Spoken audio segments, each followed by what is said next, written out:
बिस्मिल्लाहिर्रहमानिर्रहीम। अस्सलामु अलैकुम दोस्तों, उम्मीद आप सब खैर आफियत से होंगे। सुल्तान सलाहुद्दीन अय्यूबी पार्ट 24। रेमंड के जासूस भी वाली मिस्र की हरकातों सकनात पर गहरी नजर रखे हुए थे।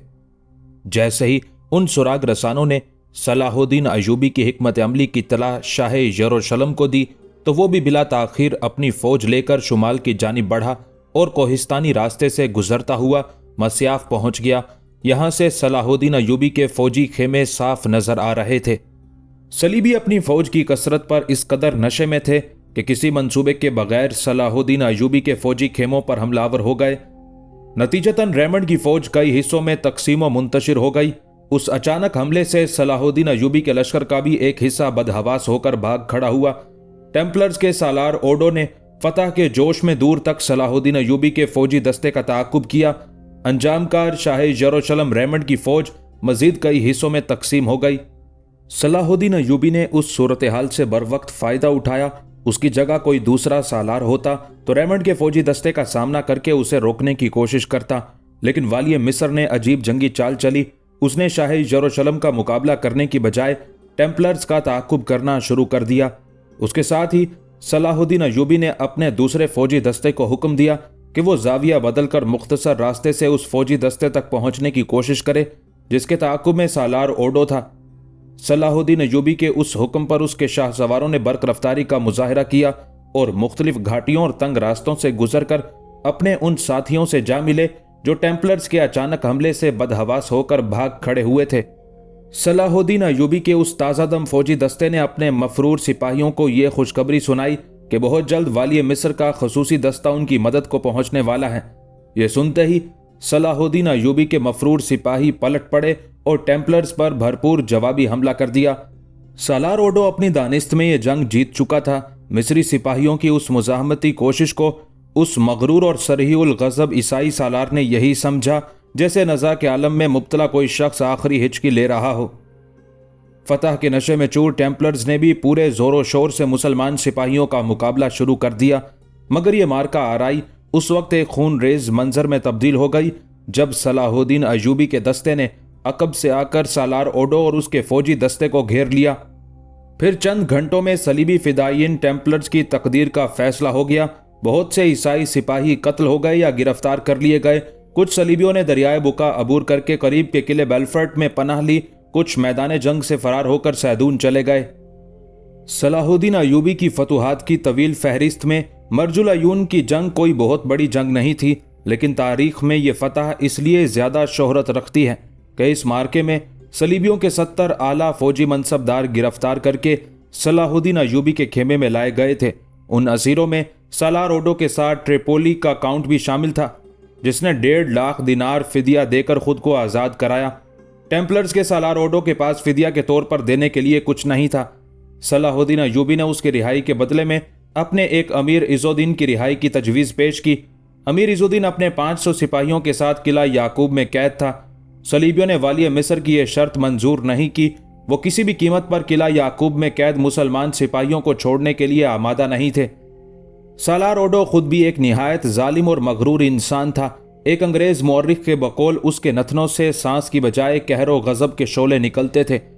मुमकिन था सलाहुद्दीन अय्यूबी किसी फिदिये के बगैर सालार ओडो को आज़ाद कर देता, मगर जब वाली मिस्र को यह बताया गया कि टेम्पलर्स का कायद दुनिया का सफाक तरीन शख्स और मुसलमानों का बदतरीन दुश्मन है, तो सलाहुद्दीन अय्यूबी ने उसे दमिश्क के कैद खाने में भिजवा दिया, जहां वो दीवारों से सर टकरा टकरा कर मर गया। मरजुल अयून की फतह के बाद सलाहुद्दीन अय्यूबी तेज रफ्तारी के साथ किला याकूब की तरफ बढ़ा। सलीबी उस सूरत हाल से बेखबर थे कि वाली मिस्र एक खौफनाक इरादे के साथ उनकी तरफ यलगार कर रहा है। वो अपनी फतह का जश्न मनाने के लिए शराब पिए हुए थे और मुसलमान सिपाहियों को फांसी देकर चौराहों पर लटकाने के लिए तख्ते और लकड़ी की बल्लियां जमा कर रहे थे कि अचानक सलाहुद्दीन अय्यूबी के सिपाही किसी आफत नागहानी की तरह उनके सरों पर जा पहुंचे। ईसाई फौजी ये नाकाबिले यकीन मंजर देखकर बदहवास हो गए और फिर उन्होंने भागकर किले के दरवाजे बंद कर लिए। मुहासरा करने के बाद सलाहुद्दीन अयूबी किले की फसील का जायजा लेता रहा, जो बज़ाहिर ज्यादा मजबूत नजर नहीं आ रही थी। नतीजतन वाली मिस्र ने अपने सिपाहियों को हुक्म दिया कि वो फसील के बराबर कच्ची जमीन में सुरंग लगाएं। फिर जब सुरंग लगाई जा चुकी तो वाली मिस्र ने सुरंग में लकड़ियां भरने का हुक्म दिया। ईसाइयों ने जो तख्ते और बल्लियां मुसलमान सिपाहियों के लिए तैयार किए थे, उन्हें काटकर खोदी हुई सुरंग में भर दिया गया। फिर उन लकड़ियों पर मिट्टी का तेल छिड़क कर आग लगा दी गई। 2 दिन तक शोले भड़कते रहे, मगर किला याकूब की फसील को जरा भी नुकसान नहीं पहुंच सका। यह सलाहुद्दीन अयूबी के लिए बड़ा लम्हा फिक्रिया था, क्योंकि शाह यरूशलेम भी अपनी मुंतशिर फौजों को जमा करके किला याकूब की तरफ बढ़ रहा था। किला याकूब के ईसाई सिपाही फसील पर खड़े मुसलमानों की नाकामी का तमाशा देख रहे थे और कह कहे लगा रहे थे। सलाहुद्दीन अयूबी ने सलीबियों के इस्तेहजाई अमल पर जरा भी तवज्जो नहीं दी। वो 11-12 साल की उम्र से सुल्तान नूरुद्दीन महमूद जंगी के साथ जंगों में शरीक होता था, इसलिए ऐसे बेशुमार खेलों और तमाशों का आदी था। सलाहुद्दीन अयूबी ने फौरी तौर पर अपने उन फौजी माहिरीन से मशवरा किया जो किलों और फसीलों की तामीरात का वसी इल्म रखते थे। बहुत गौर फिक्र के बाद एक ऐसे ही माहिर ने अपनी राय पेश करते हुए कहा, अमीर मोहतरम, मेरा ख्याल है कि फसील की बुनियाद हमारे अंदाजे से बहुत ज्यादा गहरी है। अगर हम सुरंग की मजीद खुदाई करें तो इंशाअल्लाह हमें अपने मकसद में कामयाबी हासिल हो जाएगी। उसके साथ ही उस माहिर ने वाली मिस्र को यह तदबीर भी बताई कि सुरंग में लगाई हुई आग बुझा दी जाए, फिर बुझी हुई लकड़ियां निकालकर सुरंग को पानी से भर दिया जाए। इस तरह मिट्टी गीली होकर नरम पड़ जाएगी और फिर आसानी के साथ खुदाई का काम जारी रखा जा सकेगा। सलाहुद्दीन अयूबी ने हिकमत अमली से काम लेते हुए अपने सिपाहियों को मुखातिब करके अजीब ऐलान किया, जो फौजी एक मशक पानी लाएगा उसे 1 दिनार बतौर इनाम दिया जाएगा। वाली मिस्र के उस ऐलान ने सिपाहियों में नया जोश पैदा कर दिया। पहले चंद मशकों से सुरंग की आग बुझाई गई, फिर अध जली लकड़ियों और कोयलों से सुरंग को साफ कर दिया गया। उसके बाद सलाहुद्दीन अयूबी के सिपाही इतना पानी लाए कि हर तरफ जल थल हो गया। फिर चंद घंटे इंतजार किया गया कि जमीन जितना पानी जज्ब कर सकती है अपने अंदर जज्ब कर ले। चंद घंटों के बाद पहली सुरंग को मजीद गहरा करने का काम शुरू हो गया। उसके साथ ही कुछ फासले पर दूसरी सुरंग खोदने के काम का आगाज कर दिया गया। फिर शाम तक दोनों सुरंगों की खुदाई जारी रही। दूसरे दिन नमाज फजर अदा करने के बाद सलाहुद्दीन अयूबी ने किला याकूब की फसील गिराने के लिए नई हिकमत अमली इख्तियार की। पहले दोनों सुरंगों में मिट्टी का तेल डाला गया। जब वो तेल पूरी तरह मिट्टी में जज्ब हो गया तो दोनों सुरंगों में सूखी लकड़ियां भर दी गईं, फिर उन पर तेल डालकर आग लगा दी गई। ये नई तदबीर बहुत ज्यादा कारगर साबित हुई। चंद घंटों के बाद ही किला याकूब की मजबूत तरीन फसील का एक हिस्सा जमीन बोस हो गया। ये 30 अगस्त 1179 का यादगार दिन था जब सलाहुद्दीन अयूबी की फौज अंदर दाखिल हो गई। ये पूरा किला 1000 सलीबी फिदायीन फ्रैंकस के कब्जे में था, जो शाह यरूशलेम की तरफ से ताजादम फौजी कुमक आने का इंतजार कर रहे थे। मगर बदकिस्मती से मौत उनके सरों पर आ पहुंची। फ्रैंकस ने थोड़ी देर तक मुसलमानों के लश्कर का मुकाबला किया, मगर अब उसका वक्त गुजर चुका था। जब उस मुजाहमत में 100 के करीब फ्रैंकस कत्ल हो गए तो बाकी ने हथियार डालकर सुल्तान सलाहुद्दीन अयूबी से अपनी जिंदगी की अमान तलब की। इससे पहले वाली मिस्र ने कई जंगों में गिरफ्तार होने वाले हजारों सलीबियों को माफ किया था, मगर फ्रैंकस जैसे जुनूनियों और खून आशामों के लिए उसके दिल में कोई नरम गोशा मौजूद नहीं था। नतीजतन सलाहुद्दीन अयूबी ने 900 फ्रैंकस को कत्ल करा के किला याकूब के गहरे कुएं में डलवा दिया। उस मौके पर शायर अली दमिश्की ने बड़े अजीब अशआर कहे, जिन लोगों ने हलफ उठाने के बावजूद अहद शिकनी की, हम उन्हें ऐसे मकान में कैसे छोड़ सकते हैं जो एक अजीम पैगंबर के नाम से मौसूम है। अली दमिश्की का इशारा हजरत याकूब अलैहिस्सलाम की तरफ था, क्योंकि अल्लाह के उन्हीं बरगुज़ीदा पैगंबर के नाम पर उस किले का नाम रखा गया था। आगे चलकर शायर अली दमिश्की कहता है, सदाकत ईमान का हिस्सा है, इसीलिए मैं तुम्हें सदके दिल से नसीहत करता हूं कि याकूब का मकान खाली कर दो, क्योंकि यूसुफ आ गया। सलाहुद्दीन अयूबी का खानदानी नाम यूसुफ था। इसी निस्बत से अली दमिश्की ने अपने अशार में ये दोनों हवाले पेश किए थे। फिर उस वक्त तमाम मिस्री सिपाही हैरत ज़दा रह गए जब सलाहुद्दीन अयूबी ने किला याकूब को मिस्मार करने का हुक्म दे दिया। बाज उमरा ने किले के इन्हदाम का सबब पूछा तो सलाहुद्दीन अयूबी ने बस इतना ही कहा कि आइंदा भी ये कांटा खटकता ही रहेगा, इसलिए इसे जलाकर खाकिस्तर कर देना ही हमारे मफाद में है। फिर किला याकूब के दरो दीवार ढा देने के बाद बाकी साजो सामान पर मिट्टी का तेल छिड़क कर आग लगा दी गई। मिस्री लश्कर एक बड़ी फतह हासिल करने के बाद अपने रब की हमदो तस्बीह करता हुआ दमिश्क की तरफ वापस जा रहा था। और गिरदोनवाह में बसने वाले ईसाई बड़ी हसरत और नाउमीदी के साथ किला याकूब से बुलंद होने वाले आग के शोलों को देख रहे थे। फिर जब निगरान शाह यरूशलेम अपने लश्कर के साथ महसूर फ्रैंकस की मदद करने के लिए किला याकूब पहुंचा तो वहां स्याह पत्थरों के ढेर के सिवा कुछ नहीं था। पहले हमा, फिर होम्स, फिर मरजुल आयून और अब तबाहशुदा किला याकूब। यह रेमंड की मुसलसल चौथी शिकस्त थी। अपनी रुसवाइयों और नाकामियों को याद करके रेमंड पागल सा हो गया और हजियानी अंदाज में चीखने लगा, ऐ खुदा वंदे खुदा, मुझे उस वक्त तक दुनिया से ना उठाइयो जब तक मैं किला याकूब की तरह दमिश्क और मिस्र के किलों को खंडर में तब्दील ना कर दूं। जब रेमंड की शिकस्त फाश की खबर मौसल और हल पहुंची तो देखने वालों को यूं महसूस हुआ जैसे दोनों दरबारों पर मौत का सा सन्नाटा छा गया है। सुल्तान मलिक सालेह उस वक्त अपने तख्त पर बड़े गरूर शान से बैठा था। उस तख्त में कीमती हीरे और दीगर जवाहिर जड़े हुए थे। सुल्तान नूरुद्दीन जंगी का तख्त बहुत सादा था, जिसमें दौरे खिलाफत की हल्की सी झलक नजर आती थी। सुल्तान आदिल के इंतकाल के बाद जब सुल्तान मलिक सालेह उनका जाननशीन करार पाया तो वह फौरी तौर पर उस तख्त को दरबार से उठवाकर उसकी जगह नया तख्त आरास्ता करना चाहता था। जब सुल्तान की वालिदा रजी खातून ने उस तब्दीली का सबब पूछा तो मलिक सालेह ने उस सादा से तख्त की तरफ इशारा करते हुए इंतहाई तहकीर आमेज लहजे में कहा था, ये कोई बादशाहों के बैठने की जगह है। बेटे का जवाब सुनकर रजी खातून ने निहायत बरहम लहजे में कहा, तुम्हारे वालिद मोहतरम इंसानों के बादशाह नहीं, मुसलमानों के अमीर थे, बंदगाने खुदा के हकूक के मुहाफिज और निगहबान। इसीलिए रियाया अकीदत और मोहब्बत से उन्हें सुल्तान आदिल कहकर पुकारती थी। इस लकड़ी की बज़ाहिर क्या कीमत और क्या हैसियत है, मगर इस तख्त पर एक पाकबाज इंसान बैठा करता था जिसकी रूहानी तासीरात इसमें जज्ब हो गई हैं। जो भी इस तख्त पर बैठेगा वो सुल्तान आदिल के फैज़ रूहानी से बहरामंद होगा और हक़ ताला उसे मारकाए हयात में सर बुलंद रखेगा। यह कहकर रजी खातून ने इंतहाई सख्त लहजे में बेटे को तनबीह की, मेरे जीते जी ये तख्त दरबार से नहीं उठाया जाएगा। सुल्तान मलिक सालेह उस वक्त 11 साल का था, इसलिए वालिदा की धमकी से खौफजदा हो गया।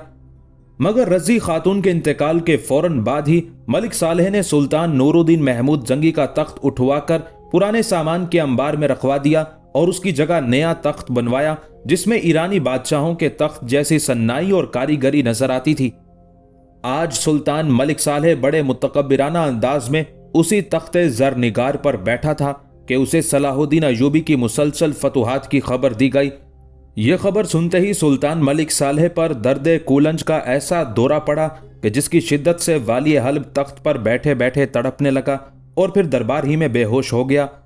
फिर जब यही खबर वाली मौसल सैफुद्दीन को सुनाई गई तो वो अपने होशो हवास खो बैठा।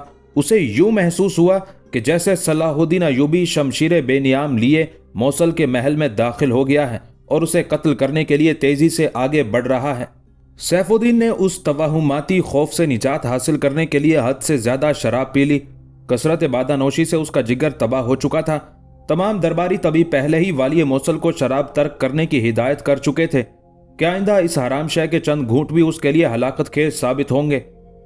लिहाजा उसने उस हराम सयाल की मिकदार बड़ी हद तक कम कर दी थी, जिसका फौरी तौर पर यह नतीजा बरामद हुआ कि सैफुद्दीन गुमसुम रहने लगा।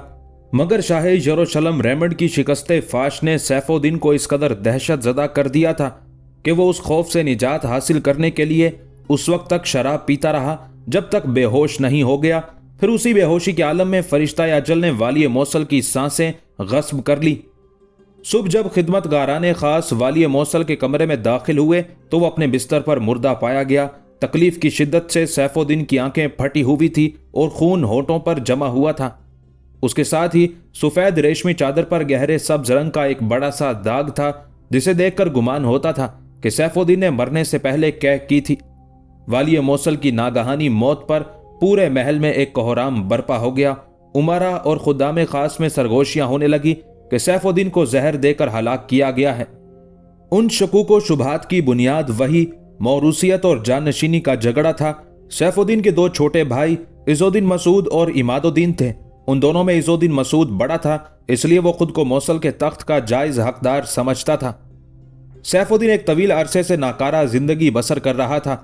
इसी बाइस इज़ुद्दीन मसूद के बही ख्वाह अमीरों ने कई बार उसे मशवरा दिया कि वो सैफुद्दीन को माजूल करके खुद इक़्तिदार संभाल ले, मगर इज़ुद्दीन मसूद बड़े भाई का बहुत एहतराम करता था इसलिए उसने अपने मुशीरों से साफ साफ कह दिया, अगर बिरादर मुअज़्ज़म मुकम्मल तौर पर भी साहिब फिराश हो जाएं, तब भी मैं उनकी जिंदगी में तख्त पर बैठने की गुस्ताखी नहीं कर सकता। अगरचे इज़्ज़ुद्दीन मसूद अपने कौलो फेल में सच्चा था, लेकिन सैफुद्दीन के खुशामदी मुसाहिब ने इस खबर को हवा दी कि वाली मौसल जहर खुरानी के असर से हलाक हुए हैं। यह खुशामदी मुसाहिबों का वो गिरोह था जिसे इज़्ज़ुद्दीन मसूद सख्त नापसंद करता था। यही वजह थी कि सैफुद्दीन के मरते ही उन लोगों को अपना वजूद खतरे में नजर आने लगा था।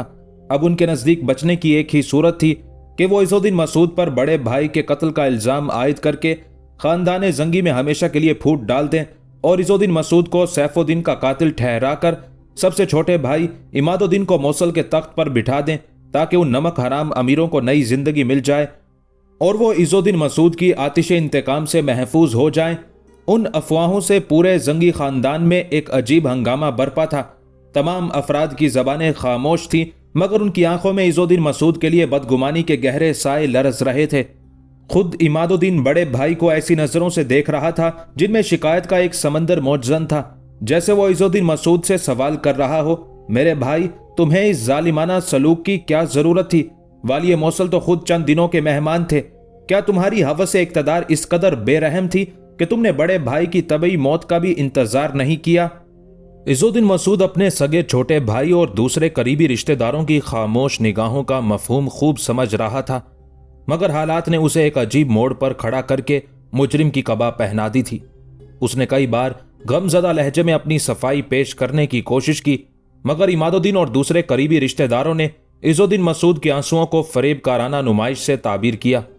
सैफुद्दीन मरहूम के बेज़मीर मुसाहिबों और ख़ानदान जंगी के पोशीदा दुश्मनों की चाल तकरीबन कामयाब हो चली थी कि दरबारी तबीबों ने उनके इंतहाई शातिराना मंसूबे पर पानी फेर दिया। तमाम माहिर हकीमों की एक ही राय थी कि वाली मौसल की मौत जहर खाने से वाक़ई नहीं हुई है। इज़्ज़ुद्दीन मसूद पर बड़े भाई के कत्ल का इल्ज़ाम आयद करने वाले अय्यार उमारा ने उस दाग की तरफ इशारा किया जो वाली मौसल के चेहरे के करीब सफ़ेद चादर पर मौजूद था। हमारे बादशाह के होंठों पर खून के निशानात और तकिए पर गहरे सब्ज रंग का दाग इस बात की खुली अलामतें हैं कि जहर के असर से इनका दिल टुकड़े टुकड़े हो गया कि वो इस दारे फानी से इंतकाल कर गए। एक रियाकार अमीर ने आंसू बहाते हुए कहा। उसके साथियों के नजदीक ये एक मजबूत तरीन दलील थी, क्योंकि जहर खुरानी से मरने वाले इंसान के जिस्म पर वही अलामतें जाहिर होती हैं। मगर दरबार मौसल के हाजिक तबीबों ने यह कहकर उस अमीर की दलील को जुठला दिया। वाली मौसल एक तवील अरसे से जिगर के मर्ज में मुब्तला थे। बदकिस्मती से उस रात उन्होंने बकसरत शराब पी ली, जिसके नतीजे में जिगर और पित्ता दोनों बैक वक्त फट गए। ये गहरा सब्ज निशान सफरावी मादे का है। जब तमाम दरबारी तबीबों ने अपने हकीमाना दलाइल से सैफुद्दीन की मौत को तबई और फितरी करार दे दिया, तो इज़्ज़ुद्दीन मसूद की आंखों में आंसू आ गए और उसने बाआवाज़े बुलंद कहा, उस ज़ाते पाक का लाख लाख शुक्र है कि जिसने मुझे अहले खानदान और अहले मौसल के सामने बेकसूर साबित किया। फिर उसके बाद इमादुद्दीन बड़े भाई के गले लगकर खूब रोया। दीगर अहलियान खानदान भी बहुत खुश हुए कि उनके दिलों में इज़्ज़ुद्दीन मसूद की तरफ से जो गुबार और मैल आ गया था वो साफ हो गया। इल्ज़ाम तराशने वाले उमरा ने अपनी जानें बचाने के लिए इज़्ज़ुद्दीन मसूद के कदमों पर अपने सर रख दिए, मगर उसने उन फितना गरों को माफ नहीं किया। उस गिरोह के एक एक फर्द को गिरफ्तार करके कैद खाने में डलवा दिया। फिर जब सैफुद्दीन की तदफीन अमल में आ चुकी और सरकारी सोग के दिन पूरे हो चुके, तो इज़्ज़ुद्दीन मसूद ने मौसल के तख्त पर बैठते ही सबसे पहला काम यह किया कि उन तमाम नमक हराम और जमाना साज उमारा को कत्ल करा दिया जो जंगी खानदान में निफाक और नफरत का बीज बोना चाहते थे। जब सैफुद्दीन के इंतकाल की खबर मिस्र पहुंची, तो एक साफ दिल और सच्चे मुसलमान की हैसियत से सलाहुद्दीन अय्यूबी ने अपने अहले दरबार के सामने दुख का इजहार किया और मरहूम की मगफिरत के लिए इज्तिमाई दुआ कराई। अगरचे सैफुद्दीन सलाहुद्दीन अय्यूबी का जानी दुश्मन था, लेकिन सुल्तान नूरुद्दीन जंगी के हवाले से उस खानदान के हर फर्द को अजीज रखता था। अपने उसी कल्बी लगाव और आला ज़र्फी का मुजाहरा करने के लिए वाली मिस्र ने अपने सफ़ीर को ताज़ियतनामा देकर मौसल रवाना किया। सलाहुद्दीन अय्यूबी का तहरीर करदा ताज़ियतनामा मुख्तसर था, मगर उसके एक एक लफ्ज़ से मिल्लत इस्लामिया के लिए इंतहाई दर्द और ख़ानदान जंगी के लिए गहरी अकीदत का इजहार हो रहा था। मुझे इस खबर ने दिली रंज पहुंचाया है कि अजीम ख़ानदान जंगी के मुमताज़ तरीन रुकन इज़्ज़त माब अमीर सैफुद्दीन इस दुनिया से रुखसत हो गए। हक़ ताला उनकी मग़फ़िरत करे और हमें सिराते मुस्तकीम पर चलने की तौफीक अता फरमाए। ये वो गम है जिसे बांटा नहीं जा सकता मगर महसूस किया जा सकता है। मैं रंजो अलम की इन तकलीफदा सातों में अपने जज्बों की पूरी सच्चाई के साथ बकदरे मरातिब शरीक हूँ। बेशक तकदीर के मामलात में इंसान एक मजबूर तमाशाई के सिवा कुछ नहीं। मैं और आप अमीर मरहूम की सांसें वापस नहीं ला सकते मगर अहले ईमान की उस गुमशुदा अजमत और अखुवत को दोबारा जिंदा किया जा सकता है जिसे हमने खुद अपने हाथों से दफन किया है। मैं अपने पैदा करने वाले को हाजिर व नाजिर जानकर कहता हूं कि मैंने अपने दिल से माजी का सारा गुबार साफ कर दिया है। अमीर मरहूम से जो कोताहियां सरजद हुई मैं उन्हें माफ करता हूं। इसी तरह अगर मेरी तरफ से किसी गलती का इर्तिकाब हुआ है तो उसे आप माफ फरमा दें। कुदरत इंसान को उसके आमाल की दुरुस्ती के लिए बार बार मौके फराहम नहीं करती। इससे पहले कि हम सब की गिरफ्त हो जाए और हम भी दूसरे फानी इंसानों की तरह मौत की खुराक बन जाएं, हमें अल्लाह के दीन की सरबुलंदी के लिए मुत्तहिद होकर पूरी दियानत और मेहनत के साथ कोशिश करनी चाहिए। अपने दिलो दिमाग को पिछली कदूरतों से साफ करके मेरी गुजारिशात पर गौर फरमाए कि इस इत्तेहाद सलासा में कोई खैर व बरकत नहीं जिसमें किसी मुसलमान हुक्मरान की बजाय एक सलीबी हाकिम शरीक हो। मौसल, हल्ब और मिस्र नया इत्तेहाद सलासा इस तरह भी हो सकता है। इसमें दुनिया की सलामती भी है और आखरत की निजात भी। नए वाली मौसल के नाम सलाहुद्दीन अयूबी का ताज़ियतनामा इस कदर पुरअसर था कि उसे पढ़कर दर्दमंद दिल रखने वाला शख्स भी रो पड़ता, मगर कौमी तफाखुर के तिलिस्म में गिरफ्तार तंग नज़र और मगरूर इज़्ज़ुद्दीन मसूद ने वाली मिस्र के उस मोहब्बत नामे के साथ बड़ा नफरत आमेज सलूक किया और ये कहकर कासिद को अपने दरबार से निकाल दिया, हम गुलामों को अपने गम में भी शरीक होने की इजाज़त नहीं देते। रहे दीगर मामलात तो उनके फैसले दरबारों में नहीं जंग के मैदानों में होते हैं। जब सलाहुद्दीन अयूबी ने वाली मौसल इज़्ज़ुद्दीन मसूद का जवाब सुना तो उसके होंठों से एक आहे सर्द निकल गई। उसने आसमान की तरफ देखते हुए इंतहाई कर्बनाक लहजे में कहा, बेशक तू जिसे हिदायत ना दे उसे सीधे रास्ते पर कौन ला सकता है। ये वो इज़्ज़ुद्दीन मसूद था जिसने 2 बार मैदान जंग में सलाहुद्दीन अयूबी के हाथों जिल्लत आमेज शिकस्त खाई थी और अब फिर मैदान जंग की बातें कर रहा था। उस मौके पर सलाहुद्दीन अयूबी के दोनों छोटे भाई मलिक आदिल और मलिक तकीउद्दीन उमर भी मौजूद थे। दरबार में तो वो दोनों खामोश रहे, मगर जब तन्हाई हुई तो मलिक आदिल ने बड़े भाई से शिकायतन कहा, आप हर बार इंतहाई आजजी और खलूस का मुजाहिरा करते हैं मगर हर बार निहायत गरूर और हिकारत के साथ आपको जवाब दिया जाता है। आखिर ये अमल कब तक जारी रहेगा? मलिक आदिल के लहजे से शदीद तलखी और नागवारी का इजहार हो रहा था। छोटे भाई का सवाल सुनकर सुल्तान सलाहुद्दीन अयूबी के होंठों पर एक बहुत ही अफसुर्दा मुस्कुराहट उभर आई। मैं सुल्तान नूरुद्दीन महमूद जंगी का ममनून एहसान हूं कि उनकी वजह से तुम्हारे वालिद और चचा दुनियावी एतबार से आला ओहदों और मनसब तक पहुंचे। इस तरह मैं सुल्तान आदिल की मोहब्बतों का कर्ज अदा करने की कोशिश कर रहा हूं। दूसरा ये कि सुल्तान मलिक सालेह हो या इज़्ज़ुद्दीन मसूद हो या फिर कोई और इस्लामी रियासत का हाकिम, हम सब के दरमियान इलाकाई और कबायली ताल्लुक से कहीं ज्यादा मोतबर और मजबूत दीनी रिश्ता है अगर लोग उसे समझने की कोशिश करें। इसलिए मैं उनकी मुफसिदाना हरकतों से चश्म पोशी भी करता हूं और इत्तिमाम हुज्जत भी। अजब नहीं कि हक़ ताला किसी दिन उन्हें हिदायत अता फरमा दे और मिल्लत इस्लामिया आपस की खून रेजी जैसे खौफनाक अजाब से महफूज हो जाए, मगर आप आइंदा उनके दरबारों में अपने कासिद नहीं भेजेंगे। मलिक आदिल ये कहता हुआ खड़ा हो गया। इज़्ज़ुद्दीन मसूद ने मैदान जंग का जिक्र किया है तो गुफ्तगू भी शमशीरों की जबान में होगी। मलिक आदिल का लहजा मुअद्दबाना और नरम था मगर चेहरे से बागियाना रंग झलक रहा था।